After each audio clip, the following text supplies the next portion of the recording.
Buenas a todos. Ahí le estoy sumando a Juliana. Ya la sumé, pero no la veo.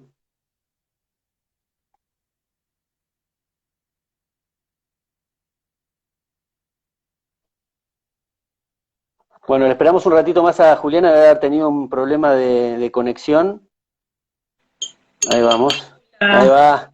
¿Qué haces? ¿cómo estás? Bien, ¿y vos? Ah, preocupada porque me tiró un error de golpe de Instagram, me está fallando, dice Instagram está fallando, y dije, no, no puede ser. Bueno, sí, vi que saliste y volviste a entrar enseguida. ¿Cómo va? Perfecto y muy contenta por tu invitación a compartir este Demoliendo Mitos histórico, clásico ya de Javier, que como Sí. sabemos está muy ocupado, así que Ujú. estás manejando y estás timoneando una nave Sí, increíble. sí, agradeciéndole siempre a Javier el espacio, porque ya es una marca, un trademark de Javier, el Demoliendo Mitos. Me siento privilegiado y por supuesto siempre le agradezco antes de empezar. Y también aclaro que todas las opiniones que se digan acá no necesariamente las suscribe Javier.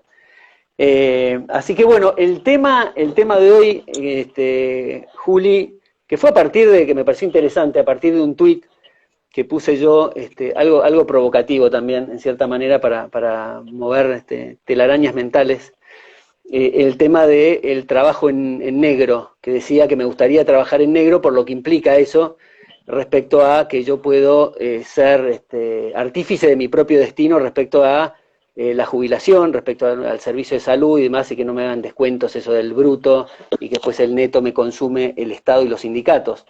Por supuesto, el término negro me parece una cosa peyorativa, mismo también el mercado negro financiero, que creo que justamente quienes están en contra del mercado libre son los que han instalado también esa referencia como que si fuera algo malo, ¿no? Independientemente de la cuestión de los colores.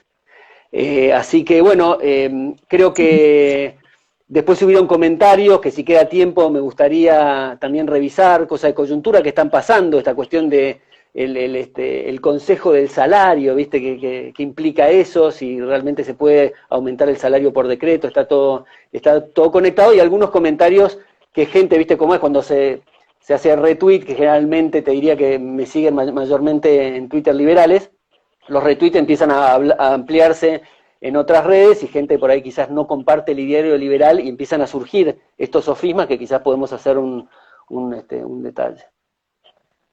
Mira, algo muy interesante cuando vos me propusiste esta mañana acompañarte en este vivo, es que este tema es un botón de muestra de lo que significa la regulación del Estado, ¿no? Sobre algo tan cotidiano, diario y necesario del ser humano, que es su remuneración, ¿no? Y hay algo muy importante para mí, para empezar a hablar de esto y poder centrar de lo que estamos hablando, que es la cuestión técnica. Eh, Como todo un botón de muestra, necesitamos saber el error y después ver cómo lo podemos modificar o cambiar. Porque estas cosas, Bertie, en el contexto que estamos en una plena elección, y con un gran amigo nuestro como Javier Milei en el centro del ojo de la tormenta en cuanto a la elección, es muy importante saber quiénes nos van a representar en el Congreso, porque estas regulaciones salen de ahí. Entonces es tan importante poder entender el error, la actualidad del sistema y la falla del sistema para poder justamente corregirlo.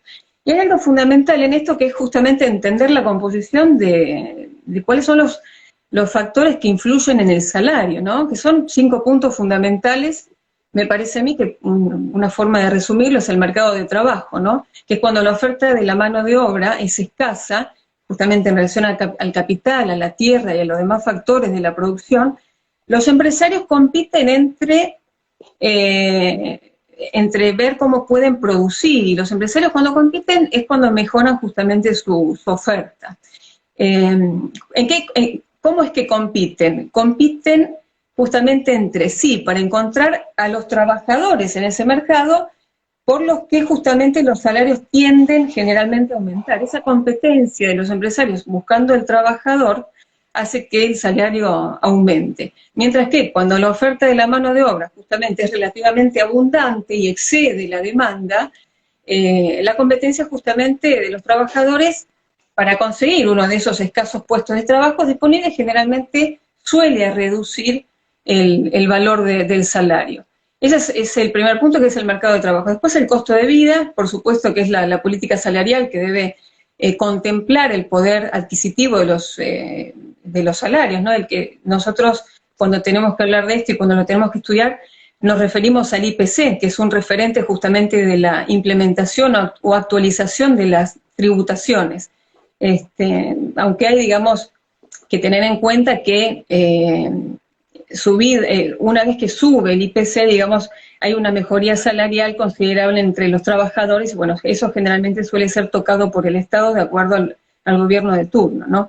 Es imposible ignorar el IPC en las estimaciones salariales, ya que justamente la consideración es una práctica habitual en todos los convenios colectivos, ¿no?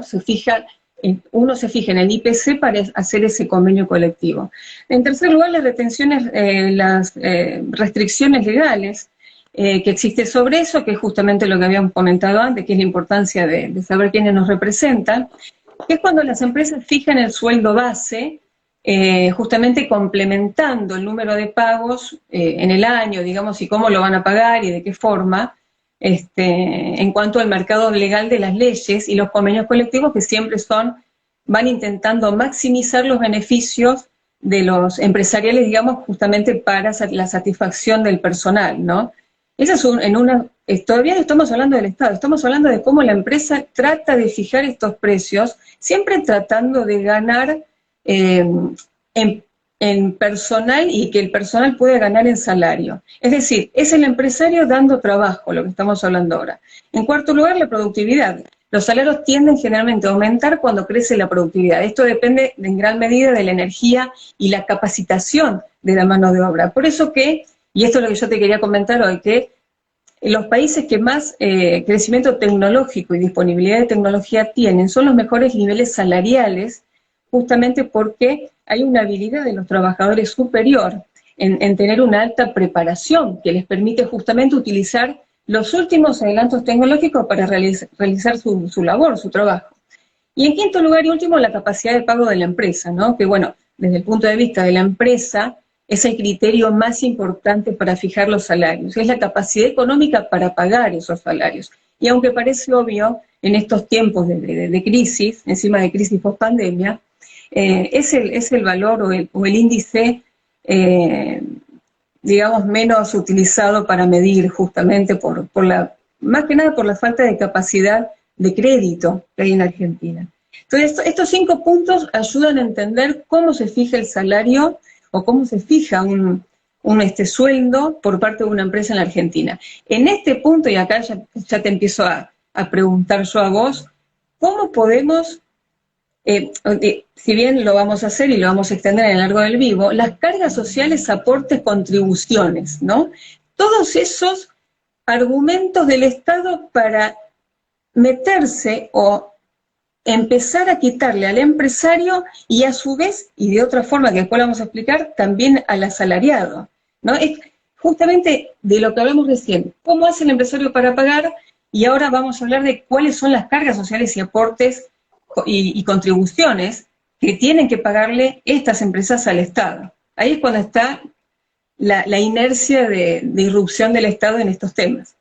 Claro, yo tomo, Juli, muy interesante los puntos que tocaste, tomo el tema de la productividad y me gustaría compartir con los que nos están escuchando como los principios más de base, que son los que terminan no entendiendo los socialistas y terminan en los sofismas socialistas, ¿no?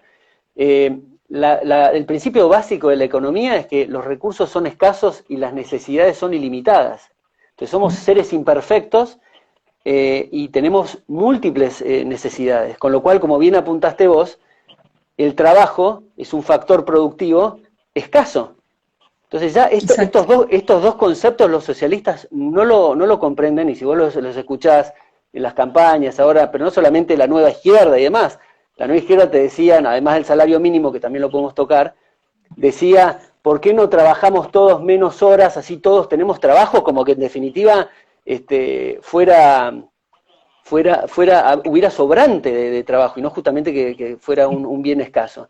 Entonces, yo siempre lo llevo a la simplificación del gran Bastiat, el economista francés del siglo XIX, que era extraordinario, lo reducía a la relación de náufragos o de Robinson Crusoe y Viernes, y esa simplificación, con una pluma muy mordaz que tenía él y muy sarcástica frente a los sofismas socialistas, te demostraba una cosa absolutamente evidente. Entonces, por eso, digamos, si nosotros terminamos en una isla, naufragamos, en definitiva, ¿qué decís? Tenemos todo por hacer. ¿Qué decís? ¿No hay fuente de trabajo?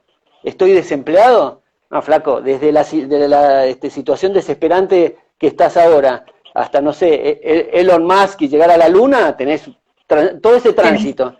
De manera que es importante este concepto y explicar también, primero, antes de la cuestión del salario, que te empiezo a ubicar y por ahí a facilitar a los que nos están escuchando, el concepto también del ahorro, la inversión, el stock de capital y cómo te llega a esto que decías vos de la productividad. Entonces, en definitiva, llega un náufrago, dice, bueno, en definitiva, como te digo, no va a decir, no estoy desempleado, no tengo trabajo, flaco, no te van a alcanzar las horas del día para comer y no morirte por inanición. Entonces el tipo, suponete, se sube con todo lo que implica a las palmeras para sacar cocos para comer y tratar de descolgar cocos con los dientes porque no tiene elementos de capital, y después se tarda también unas buenas horas reventando los cocos contra una roca para abrirlos y poder comer. Eso le demora todo el día, y él calcula que más o menos se puede sustentar con 3 cocos por día, más o menos está bien, pero le lleva todo el día.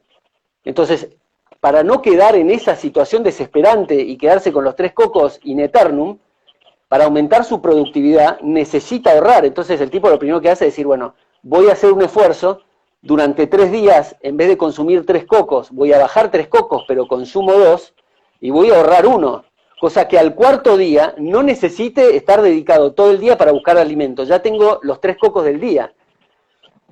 Entonces, ¿qué puedo hacer? Me dedico a otra cosa, como por ejemplo, con una alga, hacer una red, que es un elemento de capital para pescar. Entonces ya la pesca le implica otra dieta, le implica hacerlo mucho más rápido, en vez de tratar de que se le escapen los peces entre las manos, con una red saca una pesca en mucho menor tiempo, que a su vez, eso, en vez de estar subiendo los cocos, le permite después sacarle filo a una piedra para que sea un machete, o pensar en el tema del refugio y demás. Y todo eso, la red, el refugio, el machete y demás, son herramientas de capital, son stock de capital que permite un mejor nivel de vida. Y ese es el tema, creo que central, para después ir al tema más del salario, ¿no? Y estamos hablando de un mundo ideal en donde ese náufrago no tiene la presencia del Estado todavía, ¿no? Es un ser que sobrevive con los recursos y con su capital perfeccionado en el tiempo, cubriendo necesidades básicas y empezando a integrar necesidades de subsistencia, que no solamente son las básicas, sino que son las de calidad de vida, ¿no? Pero vos fíjate que cuando vos me contabas esto, yo digo, ¿en qué momento Berta iba a decir que entró el Estado, ¿no? Yo me imaginaba en esa isla desierta. Pero digo, en la Argentina, vos fíjate, cuenta con un sistema de reparto de nivel nacional, ¿no? Justamente este sistema de reparto se llama SIPA, que es el Sistema Integrado Previsional Argentino. Cuando hablamos de tema previsional, ya empezamos a meternos en un tema central que para mí tiene que ser de intervención justamente de reforma inmediatamente si logramos ser gobierno.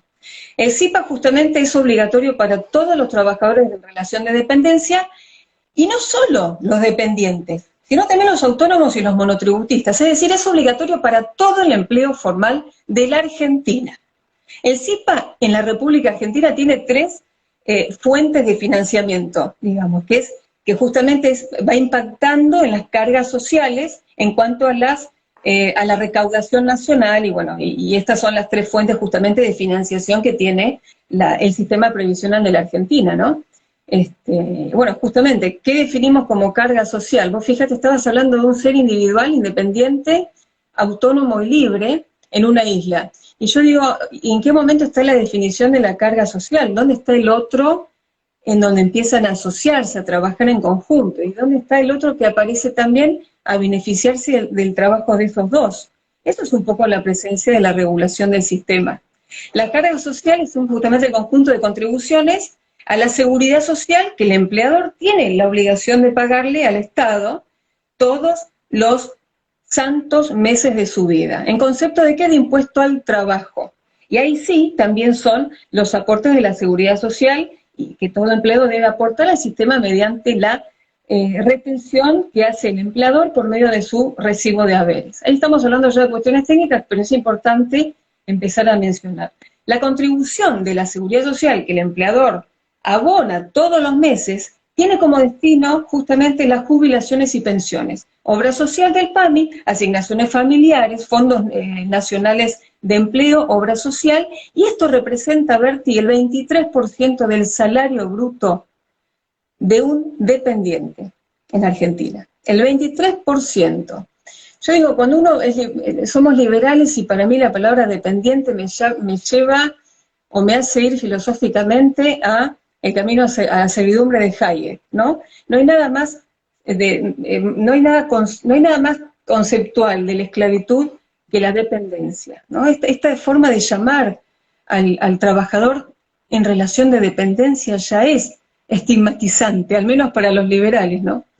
¿Qué piensas sobre eso? No, está muy bien, incluso el tema del trabajo, te agrego otra cosa, el tema del trabajo, generalmente se lo lleva a la connotación, y sin ir a la cuestión de la clase trabajadora y la cuestión de la teoría de explotación marxista, pero generalmente se piensa que es el tipo de la pala, o sea, el trabajo es el aspecto no solamente incluso productivo, y cuando decimos productivo, la parte industrial y la parte ganadera, no es solamente eso, es también la tecnología, la robótica, y también, y acá claro es importante, el sistema financiero, que el sistema financiero generalmente se lo ataca y dice, no, acá es laburo y de la pala, porque el sistema financiero es solamente especuladores, que es otra palabra también muy, muy mal interpretada, cuando en realidad todos especulamos, la acción humana implica la especulación, estamos especulando... Claro.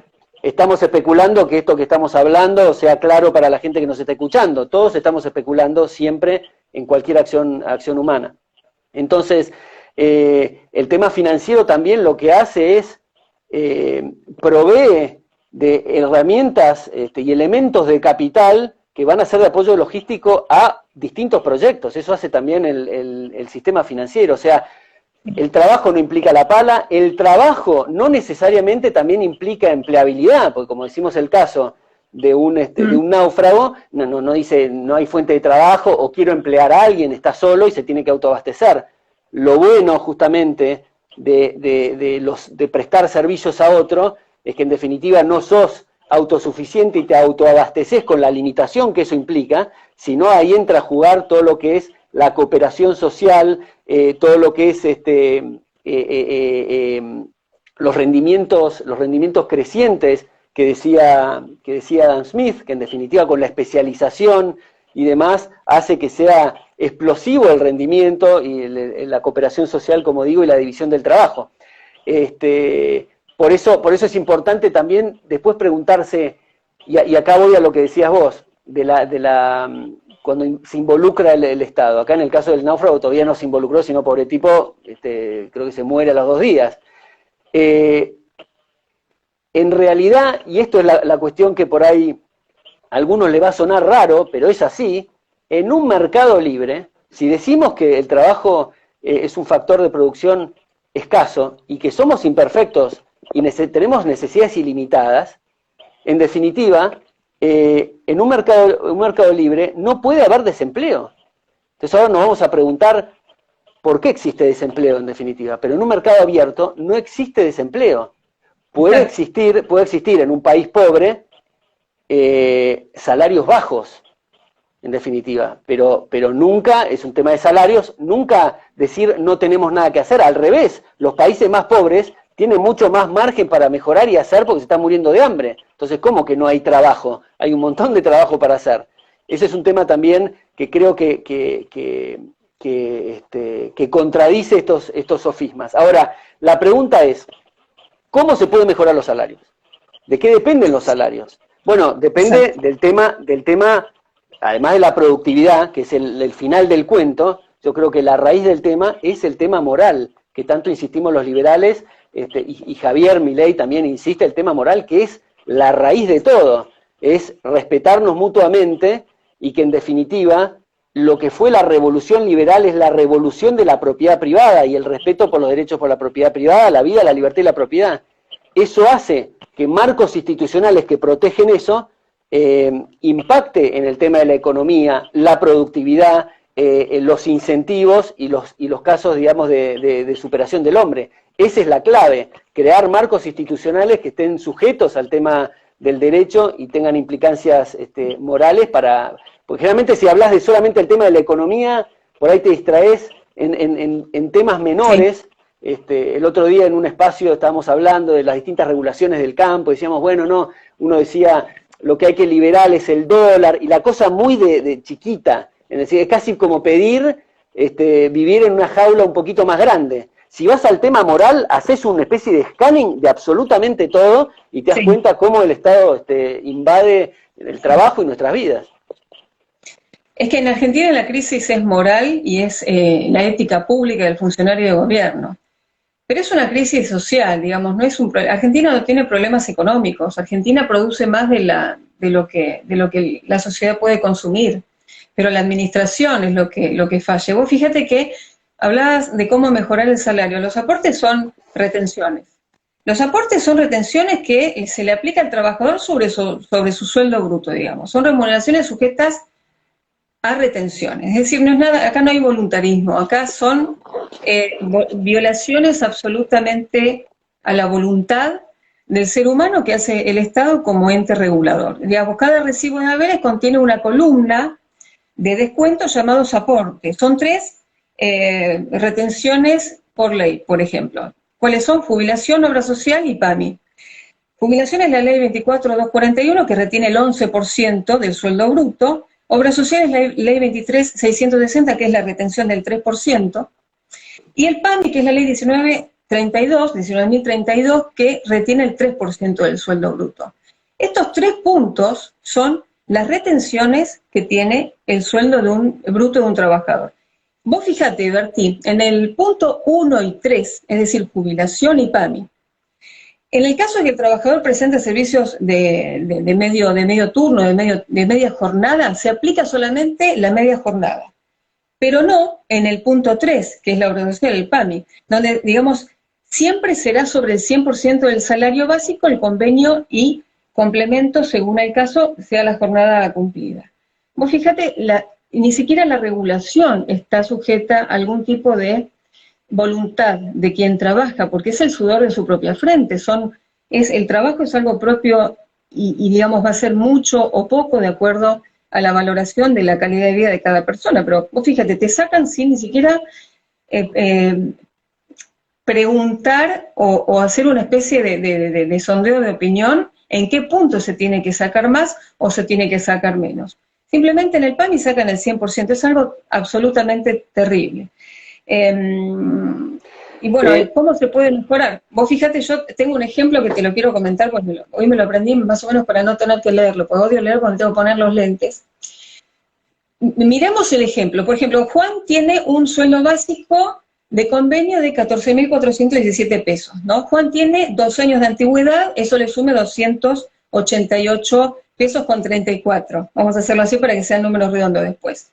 Juan tiene un presentismo que da una suma fija de 500 pesos. El sueldo bruto de Juan, por ende, es de 15.205 pesos con 34. Bueno, ¿cómo se aplica la primer columna de remuneraciones sujetas a las retenciones? Bueno, jubilación 11%, le están sacando 1.672 pesos con 59. PAMI, que es el 3%, le saca 456 pesos con 16. Obra social, que es el 3%, le quita 456 pesos con 16 también. Y el sindicato, que es el 2%, le saca 304.11 pesos. Esto por mes, rigurosamente, religiosamente. El sueldo neto de Juan de bolsillo es de 12.316 pesos con 32. La remuneración por la que él trabaja es de 15.205 con 34. Vos fijate en números por mes, multiplicado por años, es decir, por todo lo que anualmente un trabajador se esfuerza y rinde en su trabajo, la suma que le saca el Estado. Es una violación absoluta a la producción del esfuerzo humano, de lo que es el individuo trabajando y aportándole inclusive valor a su territorio, a su país, porque justamente él está ofreciendo un servicio por el cual está cobrando. ¿A qué nos lleva esto, Berti? Te quiero pedir una reflexión sobre lo que acabo de decir. A una reforma, necesitamos una reforma tributaria en materia de las cargas sociales y arancelarias, en forma urgente. No quiero pasar el chivo, pero para los que no se enteraron todavía, tenemos a nuestro mejor jugador que va a entrar al Congreso y va a empezar en marzo del año que viene a hacer de las suyas. Tenemos que votar bien. Cuando uno elige los legisladores correctos, estos números que son exorbitantes empiezan a corregirse. ¿Por qué? Por una cuestión de pesos y contrapesos del Congreso. Cuando nosotros empecemos a defender a los trabajadores, pero no desde un punto de vista del socialismo o de la izquierda que quieren el gobierno de los trabajadores, que no va a pasar nunca, pero lo siguen pidiendo. Desde las regulaciones, desde desregularizar justamente es lo que tenemos que nosotros ofrecer en una oferta electoral justamente el día de mañana. Y acá hay que hacer una reforma tributaria, Berti. Totalmente, haciendo el paréntesis de político, por supuesto, sí, hay que votar gente que empuje otro tipo de debate. La mayor parte de la casta política, como le decimos, está dentro del sistema y es parte del problema.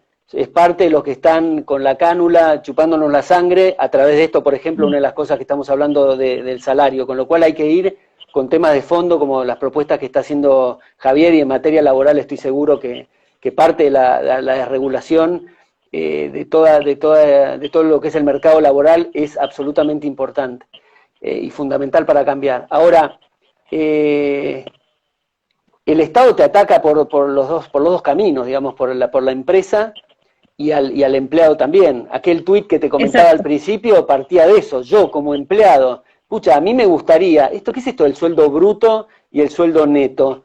A mí me gustaría rendir por el trabajo, no que el empleador por cada 100 pesos que me paga 160. ¿A quién? Al Estado, para nada. La jubilación también es una estafa, sabemos que es una estafa, es una caja también que se manotea permanentemente. Entonces, ¿qué sabemos? Somos 45 millones de personas. Tenemos distintas inclinaciones, distintas necesidades, distintos marcos. ¿Qué saben si esa gente prefiere sacrificar su jubilación a pagarle la operación a una hija de una operación importante, o pagarle la educación a otro hijo? O tiene un tío que tiene una financiera, o bitcoins, que seguramente el tipo que si tuviera esa posibilidad, como decía alguien en Twitter, ya hubiera dejado de trabajar. Pero no, está la garra del Estado que te dice, yo sé lo que es bueno para vos y te lo hago obligatorio y te extraigo recursos. Lo mismo con el tema de la salud. El tema de la salud, la obra social, que en definitiva es de un sindicato, que con el tema de la personería gremial, que justamente esto tomado de la Carta de Laboro de Mussolini, Perón lo tomó, que en definitiva implica darle el monopolio a un sindicato por rama de actividad. Entonces vos tenés que estar afiliado, te guste o no te guste. Y eso hace que no haya competencia. El sindicato es perfectamente legítimo, es una representación, igual que puede tener una representación un artista, pero en definitiva tiene que haber competencia y no puede estar anclado a cazar en el zoológico, que está en una reposera con sus Camaros y sus Corvettes, y el trabajador, porque le succiona coactivamente y no hay ningún tipo de competencia, le succiona del recibo de sueldo eso. Entonces, ese por un lado. Y por el otro, el tema también del empleador, que es una carga fenomenal. Como dice Manuel Adorni, vos prácticamente tenés que adoptar un empleado, no contratarlo con todo lo que implica. Entonces, ¿qué es lo que crea el desempleo? Que nos preguntábamos más temprano. Bueno, el desempleo es todo esto, la intervención estatal, las regulaciones, supuestamente los pseudoderechos al trabajo, las conquistas sociales, el salario mínimo, todo eso que hace una carga que en definitiva hace imposible para el empleador contratar gente o lo piensa muchísimo y eleva artificialmente sus costos. Vamos al caso del salario mínimo, que es un tema que me pidieron que lo comentara. El salario mínimo es si el salario se fija coactivamente por el gobierno y en definitiva está por arriba de lo que sería el salario de mercado. Vamos a dar un ejemplo: el jardinero, su hora, suponte, se paga en el mercado 5, interviene el gobierno a decir, no, esto es una injusticia, es una explotación, hay que pagarle 7. En definitiva, nadie va a estar dispuesto a pagarle 7 cuando el salario de mercado, es decir, stock de capital, toda la estructura que hay de herramientas maquinarias que hacen de apoyo logístico al trabajo en esa región, da para pagarle, no resiste eso. Hay otras cosas que se pagan a 7, no el servicio del jardinero, tiene que ser 5. Entonces lo que hace es condenar a los jardineros al desempleo. Entonces por eso decimos que estas cosas artificiales y exógenas al mercado son los reales causales de empleo, porque si se deja el mercado, uno puede decir, che, qué miseria pagar 5. Eventualmente discutamos eso del salario, pero no va a estar desempleado el tipo, va a tener empleo. Lo que tenemos que decir es, bueno, ¿qué hacemos para mejorar las inversiones, el tema moral, el tema institucional, para que impacte en el salario del jardinero y de todos? Pero en definitiva todas estas cuestiones exógenas son las que causan el desempleo, no el mercado, porque decimos que es un factor productivo escaso el trabajo y tenemos necesidades ilimitadas, es imposible que haya desempleo. Cuando vos hablas de jardinero, a mí se me cruza la idea de pyme, ¿no? Vos fíjate que lo que hizo la última reforma tributaria fue justamente romper con el principio de equidad en el derecho tributario en contra de lo que se establece inclusive en la Constitución Nacional cuando se hace referencia a las contribuciones que fija el Congreso Nacional que tienen que ser justamente equitativas. La reforma tributaria pasada, obviamente si tenemos que analizar hay que hablar, hay que hacer un contexto también de momento, de tiempo y forma, lo cual es absolutamente innecesario en este momento. Pero bueno, lo que hizo fue crear un mínimo no imponible que arrancaba en 2.400 pesos, sobre el cual, digamos, se pagaban las contribuciones patronales. Fijar cargas sociales con un sentido de progresividad y con una aplicación de un mínimo no imponible ajustado justamente a inflación en forma gradual, que digamos alcanza a los 12.000 pesos en valores de hoy, a partir justamente del año que viene, de enero del 2022, no es lo que se va a necesitar en la Argentina para que suba el empleo precisamente. Se están tomando medidas que no son las que en el año 2022, en enero, van a hacer que el empleo mueva el amperímetro, digamos, para el lado del positivo.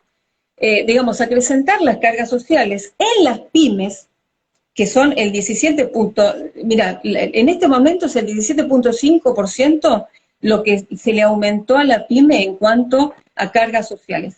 Incrementar esto significa un 0,5 puntos al llegar al 2022, es decir, en el año 2022 va a ser aún todavía más irruptivo lo que se le va a sacar a la pyme en cuanto a regulaciones. El único gradualismo que hay en Argentina es en cuanto que cada vez te va a ir peor en el paso del tiempo.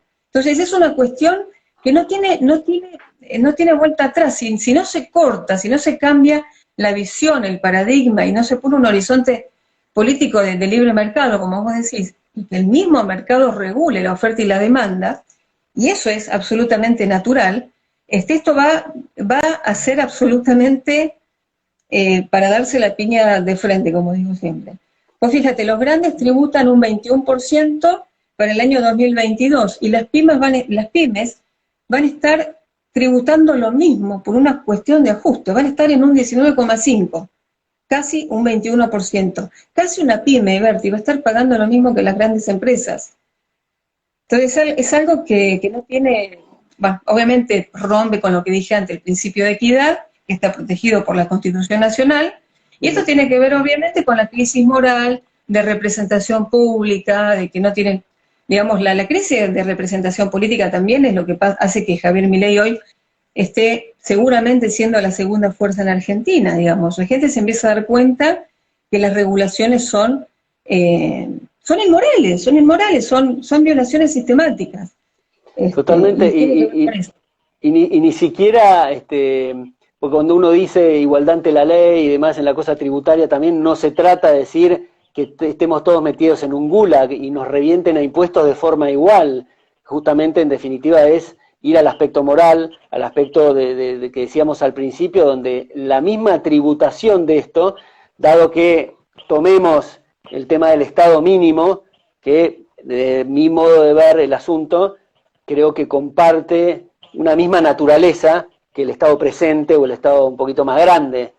Tiene la misma naturaleza, es un tema de grado. Entonces, dado que estamos en el quinto subsuelo del infierno, hoy digo, bueno, si tuviéramos seguridad y justicia solamente en manos del Estado, fenómeno, sí, compro ahora, aunque tiene otros bemoles, pero compro, es un abismo. La cuestión es ir saliendo, no se puede salir en un solo paso. Entonces lo tomo al tema. Berti, el asunto yo no te pregunto... Sí. Perdón. No, dale. Empezó a ver para empezar a hacer tipo un ping-pong, porque nosotros estamos haciendo diagnóstico. Y el diagnóstico es positivo si también viene luego con una línea de conclusiones y de propuestas, ¿no? Digamos, se puede considerar diferentes formas de fijar las cargas sociales sin ser asfixiantes y sin ser excesivas para combatir justamente esta problemática del empleo.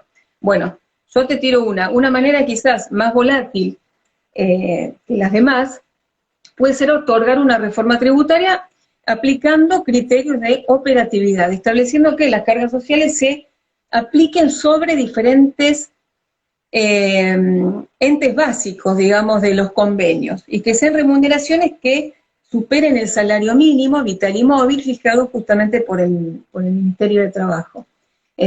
Otra manera no excluyente también es establecer justamente que los principios empiecen a ser cada vez más consensuados con el trabajador, digamos, preguntar y empezar a consensuar con quien aporta, cómo quiere aportar, si quiere aportar a la seguridad social, si quiere aportar a otra cosa. Es como vos decís, ¿cuántos jóvenes están aportando por algo que no utilizan, que es como la obra social, en lugar de generar un ahorro, que es lo que también mencionaste antes, para utilizar en el momento oportuno, ¿no? Consultarle a la gente. El tema de la jubilación es un tema muy crítico porque incluye una partida del tema social estatal muy grande, pero eso es una cosa que tendría que hacerse, una arquitectura y una ingeniería de cómo salir de eso y que las nuevas generaciones empiecen a poder elegir.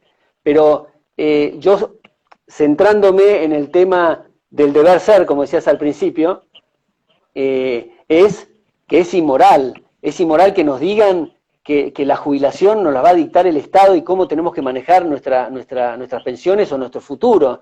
Eso me parece que hay que sacarlo. Ahora, si existen procesos transitorios hacia esa dirección y primero se bajan las alícuotas y demás, fenómeno, adelante. Pero vos ya viste, incluso ahora en el tema de este gobierno que se ha quedado sin financiación, está con la maquinita a fondo, con la deuda a tope, no aguantamos más de impuestos y siguen, no hay forma que impacte sobre la estructura estatal la baja. Es siempre el ajuste a la gente, más impuestos, y ellos se suben los sueldos. Y es una cosa demencial, con lo cual también el tema de bajas de alícuotas o cosas, como yo te decía, mismo en la discusión esta con el tema del comercio exterior, de dejar libre el dólar y demás, son las cosas que hay que hacerle zoom, pero son las cosas pequeñas que en definitiva decir, cobrame menos, déjame vivir en una jaulita un poquito más grande. Y en realidad eso a poco de andar termina siendo volver a las mismas instancias. Entonces yo creo que hay que compararnos con los países que le va bien. En definitiva los sistemas políticos que le va bien, que hacen con el tema productivo, que es el motor del bienestar. En definitiva, por eso decía, si vamos a hacer lo mismo en Canadá o en Alemania, vamos a cobrar mucho más. ¿Pero por qué? Y bueno, porque hay más stock de capital, hay más marcos institucionales que dan la bienvenida a las inversiones porque entienden que eso es importante, porque hace que esas inversiones le ofrezcan un mayor rendimiento al trabajo, que implique mejores salarios, que implica también en la jerarquización del trabajo, que ya no sea la fuerza bruta de levantar con una pala, sino un tema mucho más del uso que puede hacer la gente en sus capacidades humanas, Sí, la y revolución la del fuerza bruta. conocimiento. Claro, y la fuerza, exacto, hoy es eso, la fuerza bruta se la dejan a la robótica, a las maquinarias, la gente está más para pensar ahora. Vos hablabas Todo esto implica un progreso, todos estos cambios hablabas de, implican progreso. Entonces, hablabas de digo, salario mínimo. Bueno, el sí, salario mínimo en la Unión Europea, ¿no? El salario mínimo, yo no sé si vos lo seguís, yo lo sigo mucho, es una empresa que hace estadística que se llama ujú. Eurostat, que dice que bueno, el salario es de 1.108 euros mensuales en 12 pagas en España, ¿no? Que es el séptimo país europeo con mejor salario mínimo de la Unión Europea. Bueno, ese es el mismo problema. También alguien en Twitter ponía, Berti, vos sabés que en los países capitalistas también hay salario mínimo. Bueno, no copiemos las cosas malas. Ese es un error también. Quiere decir que si ese es el salario mínimo, la gente que está y ofrece valor o productividad por abajo de ese salario queda desempleado. Obviamente son otros Claro. niveles, se pueden dar más lujos. En un país pobre como el nuestro, que es una situación más desesperante, es mucho más crítico la gente, y generalmente el que sufre es el marginal, porque el salario mínimo es en los sueldos más bajos. ¿Qué le importa al gerente lo del salario mínimo? No le mueve la aguja. Siempre se le pega al que tiene menos recursos. Entonces, volviendo al caso de que decía del progreso, que son los países que, ¿por qué progresan los países? Porque cambian también, porque no están con la cuestión esta de que, bueno, hay que proteger, no sé, el chofer de los carruajes, porque va a perder su empleo porque ahora hay autos. Entonces es una locura. Si creemos que hay que proteger los trabajos de todo el mundo, bueno, no vamos a querer progreso. El progreso implica cambio. Y en definitiva, sí, Pero vos va a haber un fíjate que desempleo. es simple. Va a haber un desempleo transitorio, Sí. termino acá, va a haber un desempleo transitorio de un tipo que ya ofrece servicios que ya no quiere, y pasó, Juli, está pasando con los diarios, con las radios, todo con la digitalización Sí. se lo están comiendo, los bancos también no resisten una estructura tan grande, los bancos por distintos pequeños ataques lo van comiendo con la fintech y demás, y van a evolucionar, y en definitiva, ¿qué vas a decir? Vamos a proteger a los empleados bancarios, a los diarios que hacían papel. No, flaco, pasemos a otra cosa, capacitate en otro sentido. Pero ¿qué pasa? Esto es siempre pensando que las necesidades son ilimitadas, está todo por hacer, se ve como algo positivo de liberar la energía de un tipo que estaba con el tema de era chofer de carruajes, ahora se puede dedicar a algo más productivo. Otro ejemplo, Juli, tema del correo. Con el tema de la tecnología, los emails y todo, el cartero empieza a tener menos volumen para distribuir, por ahí va las tarjetas de Navidad, que ya ni siquiera las mandan por correo, son también digitales.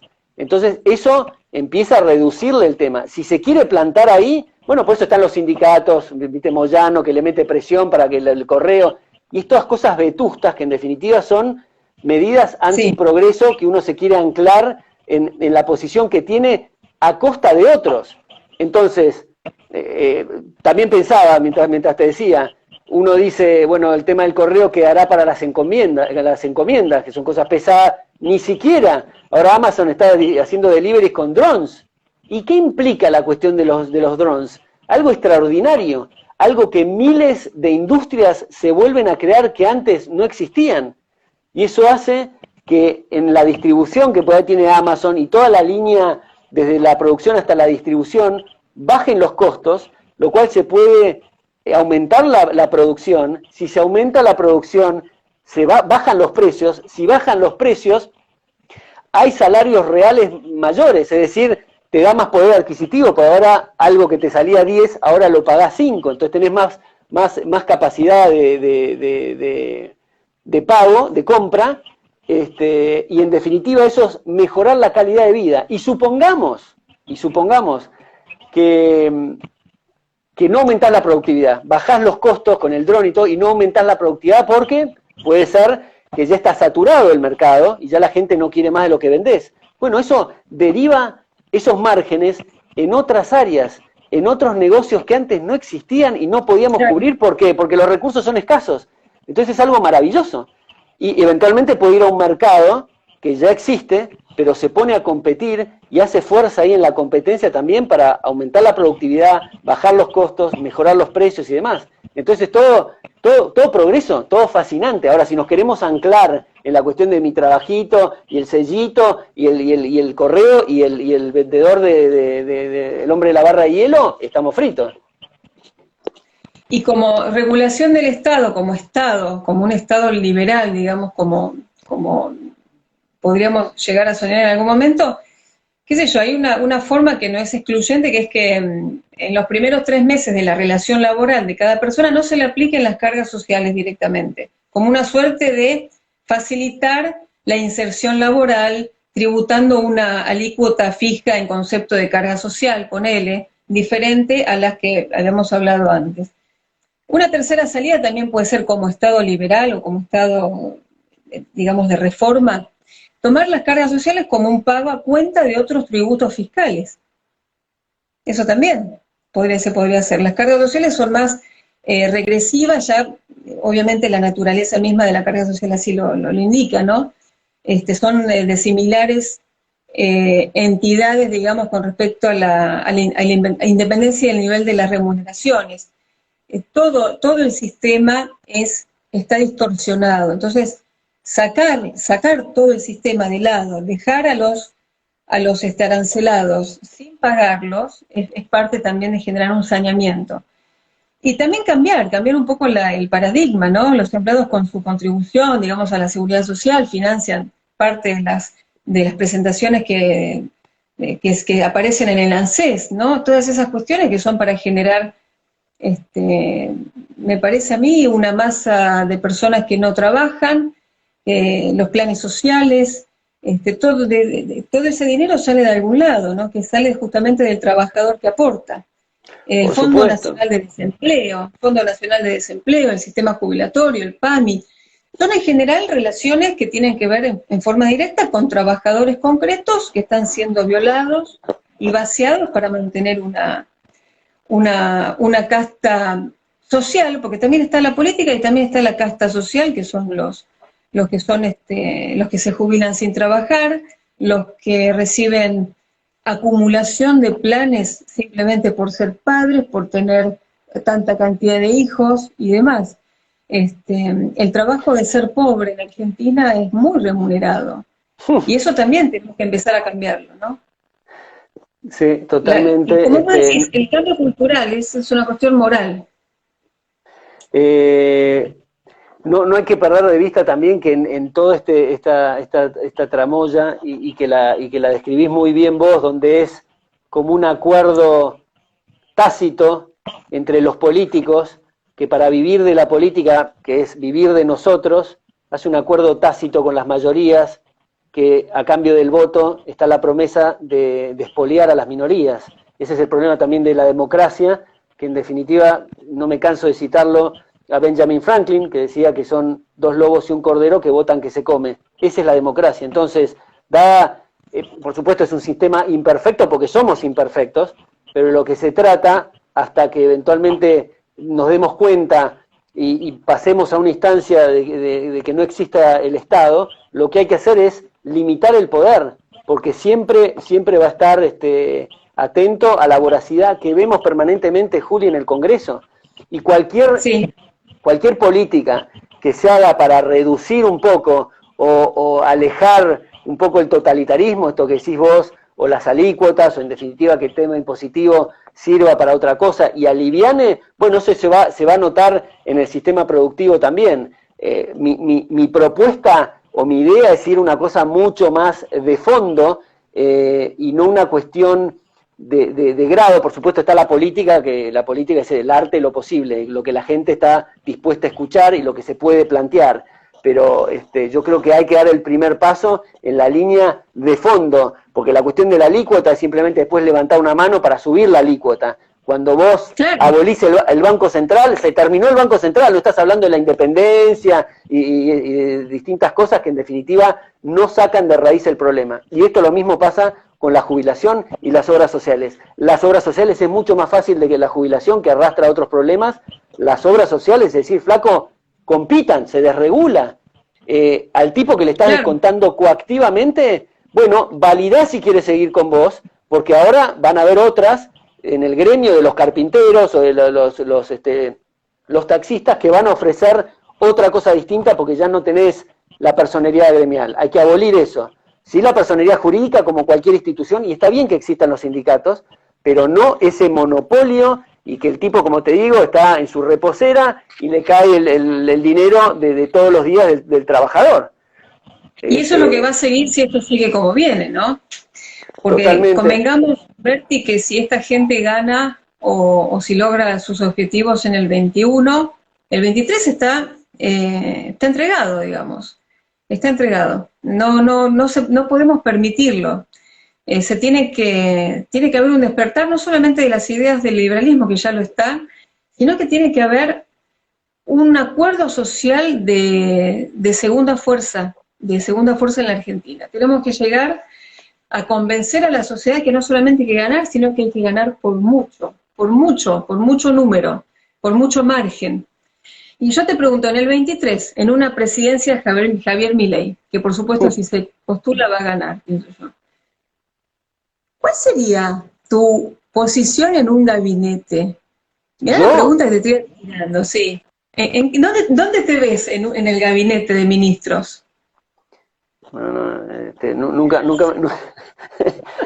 Nunca me lo pregunté, pero seguramente sería algo para cerrarlo, o sea, ir ahí para cerrarlo, lo más probable. Sí. Porque hay un montón de Ministerio de Economía. Bueno, el otro día hice un paneo por todos los ministerios que había y quedaban creo que 2 o 3. No sé si ahora siguen habiendo los 22 o 25, ¿no? Un disparate. Sí, tiene que quedar justicia, salud, seguridad y ya está. Y el resto privado. Salud ni siquiera, creo yo, pero educación, no, el tema de economía tampoco, es todo para regular, o sea que haya un ministerio de la producción es para controlar la producción y meterse en la producción. Economía también es para controlar la economía. Distinto es lo que había hecho Macri, que parecía un buen síntoma, que se llamaba Hacienda en vez de Ministerio de Economía. En definitiva terminaron haciendo exactamente lo mismo, porque lo que es Hacienda es administrar los fondos públicos, está bien, tiene que haber un tesorero, alguien maneje la caja y demás, pero no Ministerio de Economía. No, todo es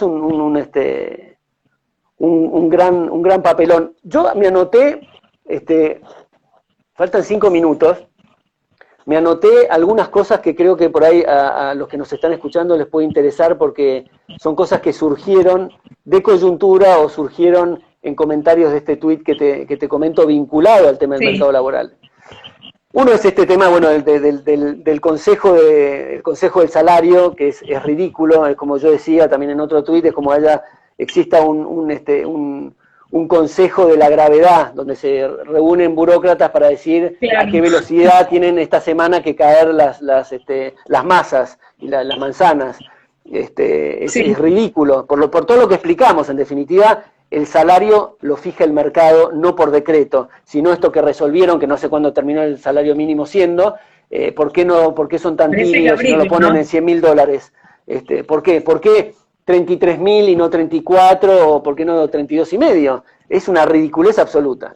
Lo mismo, en la misma línea, esto de la nueva izquierda, que me hace mucha gracia en todas las campañas publicitarias que hizo por la campaña política, de que todo salario mínimo de 100.000 pesos y también esto de dividir las horas part-time para que todos tengamos tiempo y tengamos trabajo, como si fuera esto que decíamos un bien escaso.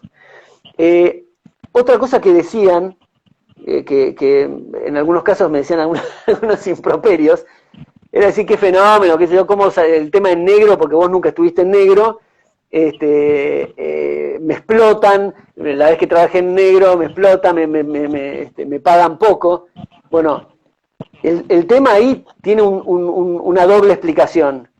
Una es que también en un mercado que es ilegal, no ilegítimo, porque justamente es el mercado libre, lo que se llama negro, estás operando en un mercado justamente ilegal, con lo cual también te puede tocar gente que se aprovecha de eso, porque si tenés un problema, ¿a quién vas a recurrir? Si en definitiva es lo mismo que la mafia en las drogas. Un tipo te afanó un kilo de marihuana o un kilo de cocaína que tenías en tu casa y sos dealer, y te lo terminás a los tiros, porque no puedes recurrir a la policía.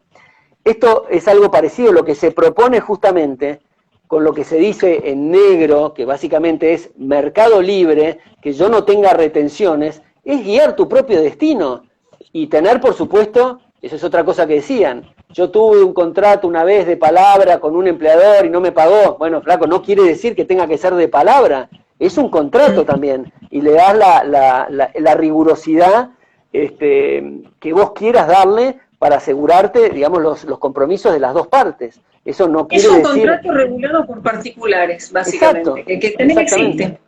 También existe y no es algo que se está inventando. Lo que pasa es que es volcarlo a lo público, digamos, a la gestión pública. Exacto. Y los lo últimos... las leyes complementarias, no digamos las leyes específicas de las áreas. Todo lo que está regulado por leyes del Código Civil y las leyes complementarias son aplicables a todo contrato particular. Por lo tanto, nunca estás fuera de la ley, estás, digamos, como vos hiciste bien la aclaración, no es ilegal, sino que es desregulado, es libre. Claro,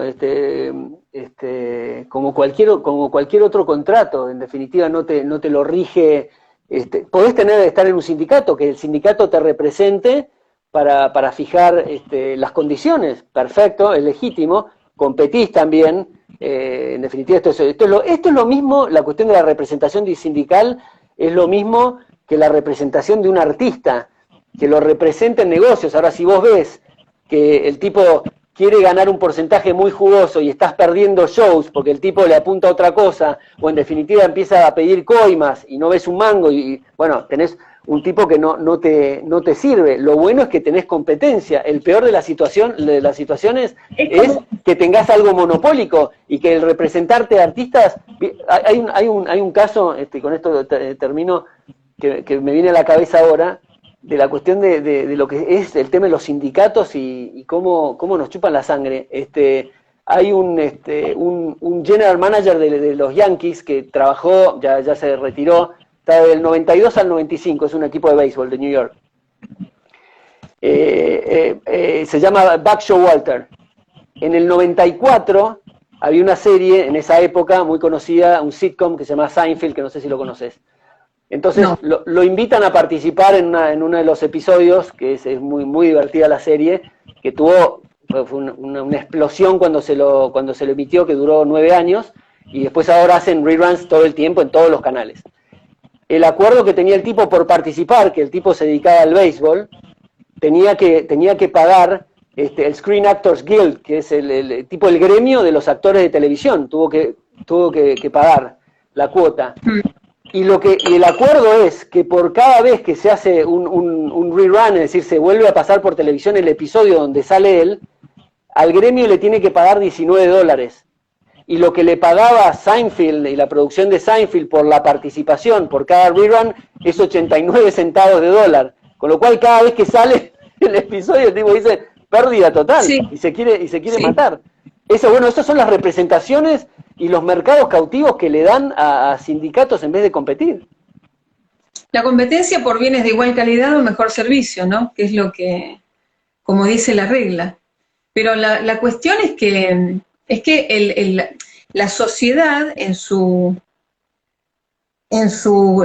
horrible lo que voy a decir, o puede sonar mal, en su calidad de servidumbre del Estado, porque al Estado al cual pertenece, al cual se acostumbró de quien debe recibir, todo lo que tiene que ocurrir en Argentina tiene que ocurrir primero en las calles y luego en la administración pública. Cuando la gente no pide los cambios, las reformas, no va a pasar en el Congreso. Nadie va a plantear esto en el Congreso si la sociedad no lo está pidiendo. Fue como la reforma del 86 de Ronald Reagan, la reforma impositiva. La sociedad lo pidió, eso que pidió la sociedad generó la obligación del consenso político, la palabra consenso en política es de todos los días, y el consenso político ocurre cuando en la sociedad está instalada esa necesidad de cambio. Mientras los argentinos sigan en esta falta de cambio cultural, de falta de visión largo plazo y no cortoplacista como vivimos en Argentina, es muy difícil que un Estado mágicamente sea perfecto cuando la sociedad está pidiendo más regulación en lugar de menos. Es un camino muy largo. Es un camino muy largo que empieza con tener nuestros primeros representantes en el Congreso. Y luego todo lo demás, como se suele decir, es un orden espontáneo, ¿no? Como dice Hayek, que es el orden espontáneo. Mises. Vamos a tratar de que sea así. La batalla cultural es de todos los días, y hay algo que es hermoso, que a mí me da muchísimo placer, que es ver cómo le erran permanentemente, cómo le están errando en esta campaña a los mensajes, ¿no? ¿Viste lo que dijo el actual número 2 de Tolosa Paz en Provincia de Buenos Aires, Goyán? Si la gente se le pone un poquito más de platita, no les hubiera molestado lo que pasó en Olivos. ¿Vos fíjate lo que es eso? ¿Cómo se puede decir algo así? Pero ya han perdido por completo cualquier límite de la decencia, y en nuestra cara están repartiendo ahí los termotanques, lavaplatos, lavarropa, heladeras, bicicletas, y eso con todo, con emisión, con la plata, o sea, le están dando una bicicleta a cambio de las cloacas que no tiene, del agua potable que no tiene, la educación que no tiene, la seguridad que no tiene. Eso es. Y la bomba de tiempo que le va a explotar al gobierno que venga, porque eso no se va a recuperar en 18 meses. O sea, en 24 meses va a ser una bomba de tiempo lo que le van a dejar estas políticas de campaña al próximo gobierno, que quizás son ellos. Andás a ver, bueno, quizás son ellos, esperemos que no. Cristina Macri, ¿te acordás? Le hizo lo mismo ampliando la base de las jubilaciones, y hasta incluso creo que se filtró algún audio de ella diciéndole va a explotar a este tipo, y ahí fue cuando, y acá están haciendo exactamente lo mismo, con el salario mínimo que está obviamente anclado a todo lo que es planes sociales, un desastre, o sea, estamos en el quinto subsuelo del infierno y lo van dejando al sexto o al séptimo, así que va a ser mucho sangre, sudor y lágrimas para salir de esto. La única puerta es el libre mercado, el libre comercio y la libertad social, de autodeterminación. Tenés tu plata, hacés lo que querés, pagás lo que vos querés, pero bueno, yo te agradezco tanto, nos pasamos tan bien. Podemos estar en un bar con una cerveza hablando de esto, pero horas. Totalmente. Siempre. Fue un placer tenerte, ya son pasadas las 9, de manera que nos van a cortar también en conexión abierta, así que algún pensamiento, algún cierre que quieras hacer, Juli. No, voy a decir que estoy por allá para el cierre de campaña de Javier, espero nos podamos juntar para la previa, como hicimos la última vez, y el deseo de vivir cerca lo que va a ser el momento previo a la ocupación de esa banca que va a pasar en diciembre, que es que Javier ya está dentro, y empezar a visualizar las propuestas, ¿no? La base de campaña, y empezar a pensar, y que le pido a todos que lo hagan también desde sus municipios en Provincia de Buenos Aires o desde sus provincias en el interior del país, empezar a pensar en la nacionalización de Javier Milei. Pensarlo de modo nacional. Porque mucha gente te dice, y lo dice por privado en los mensajes, si yo estuviera en Cava lo votaría y no lo puedo votar porque vivo en Misiones, en Mendoza. Y eso es un pedido de nacionalización a gritos, y tenemos que trabajar para eso. Bueno, Javier tiene la ventaja de todo lo que ha hecho, es un caso único, porque generalmente un tipo que recién empieza en la política es muy conocido de nicho, de algún lugar particular, no tiene la capilaridad que tuvo Javier en el reconocimiento. Ha dado charlas en todas partes de Latinoamérica y en Argentina también, con lo cual ese reconocimiento de marca, por así decirlo, y del mensaje, es una gran ventaja para eso. Y mi mensaje de cierre, si bien todavía falta algún tiempo para noviembre, y lo puse en un tuit, creo que la gente que lo votó a Ricardo López Murphy, y en este caso yo también respeto todas los esfuerzos políticos que se hacen de distintos liberales en distintas direcciones, creo que trataron de hacer lo mejor posible, creo que la dirección correcta es la de Javier, pero si vos, que el que nos está escuchando, votaste a Ricardo López Murphy, ya está, ya lo ubicaste en la pole position, ahora es lista completa, votalo a Milei, porque todas las Mabeles, como dicen, las fanáticas de la Vidal, lo van a hacer sentar a Ricardo López Murphy y ya está. El resto, no sé, bueno, Martín Tetaz me parece un tipo que suma, un buen tipo, creo que está en el espacio equivocado, pero la verdad que te viene esa lista de Juntos por el Cambio, salvo algunas excepciones, con varios socialistas de regalo, ¿viste? Entonces es mejor empujarlo a Javier 100%.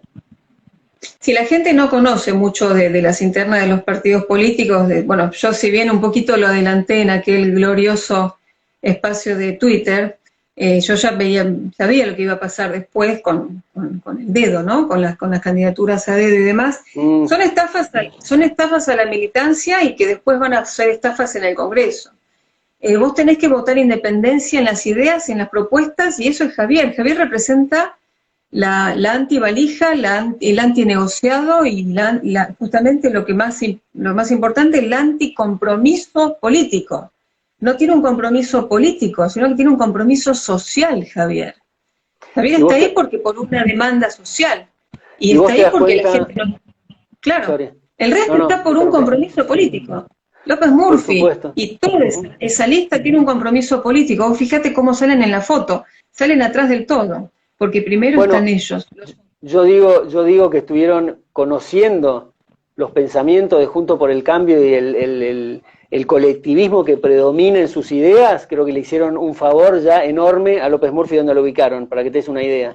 Así que eso me parece a mí Juntos por el Cambio, lamentablemente. Ahora, dicho esto, en 2023 falta mucho todavía, yo no sé que la potencia del liberalismo solo no va a poder ganar, me parece.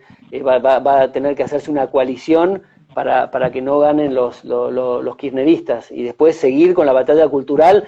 La coalición no implica estar dentro del partido, como se han hecho en algunos casos, implica una coalición, como hizo Uruguay, la calle Pou ganó gracias a la coalición de 5 partidos que tenían sus diferencias, pero gracias a eso lo pudieron sentar a la calle Pou ahí.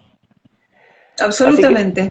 Así que bueno, Juli, un placer, muchísimas gracias por tu tiempo, por participar, la pasé bárbaro, espero que vos también, y espero que los que nos escuchan, bueno, algún concepto, dato les haya servido sobre el tema del mercado laboral que tratamos.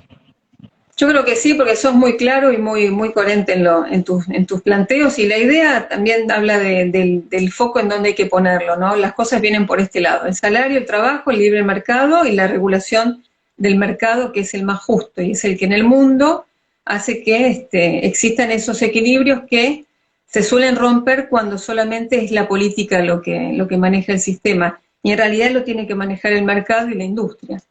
Así que bueno, eso. Sí. Bueno, muchísimas gracias, y bueno, lo voy a ver entero luego cuando lo subas. Dale, un besote. Dale, muchas gracias. Gracias. Saludos a todos. Chao.